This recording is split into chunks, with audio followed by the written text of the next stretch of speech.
Next, the yew tree is contemplating Tisbury during the reign of Elizabeth I.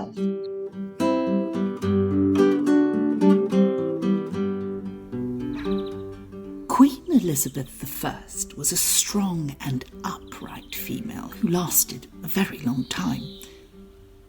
Who does that remind you of? Well, me, of course. And I always felt we both wanted nothing more than to think the people we looked out over were happy and living fruitful and peaceful lives. So, Elizabeth and I had much in common, not to mention our regal good looks. At the time, I used to think everyone could see the resemblance, especially when my lovely red berries were on show. But maybe, well, yes, I was being a tad fanciful. Anyway, by the time Elizabeth came to the throne in 1558, if my memory serves me, we were all heartily sick of the turmoil caused by her father and her two half-siblings. We may have been a long way from London, but you'd be surprised at how Tisbury could be shook up by the whims of the aristocrats and gentry swanning around Westminster. For instance, Edward VI, in his short-lived reign, had our poor Thomas Arundel taken to the Tower and beheaded, and his beloved Wardour Castle and lands confiscated. Yes, in those days you only had to look sideways at someone to be escorted to the block, and you and your head disengaged from one another. And it seems charges against poor Thomas were entirely trumped up. Such were the times. Luckily for the Arundels, their properties were later reinstated and Thomas's son, Sir Matthew, restored to Wardour Castle, and not too long after, Elizabeth came to the throne, and some sense of stability in these lands was restored for the 45 years of her long reign.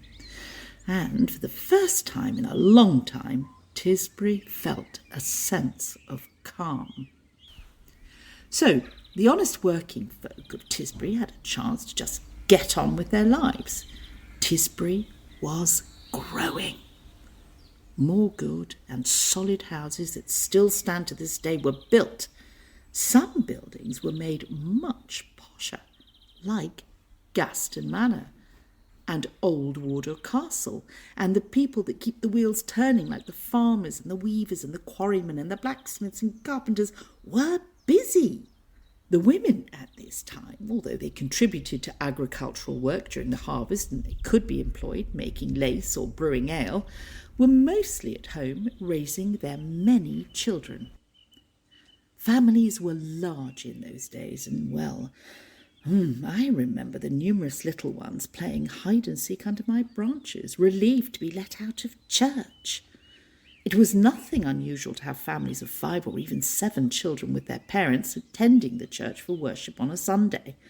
Sadly, the children did not always survive, so the more you had, the more chances there were that some would live into adulthood.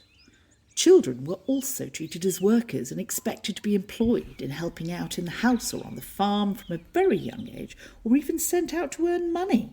Childhood, as yet, had not been invented.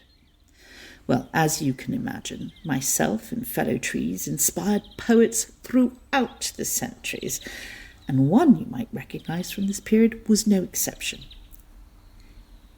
Is it possible his wandering company of players and musicians ever passed this way and sat under my sheltering boughs or in my hollowed-out trunk here in Tisbury? Well, who knows? But I like to think young Will Shakespeare thought of me when he wrote, "Under the greenwood tree, who loves to lie with me, and turn his merry note unto the sweet bird's throat.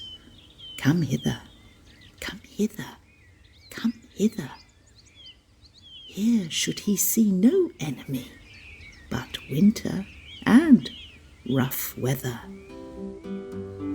Next week, England goes belly up. The Yew Tree Chronicles.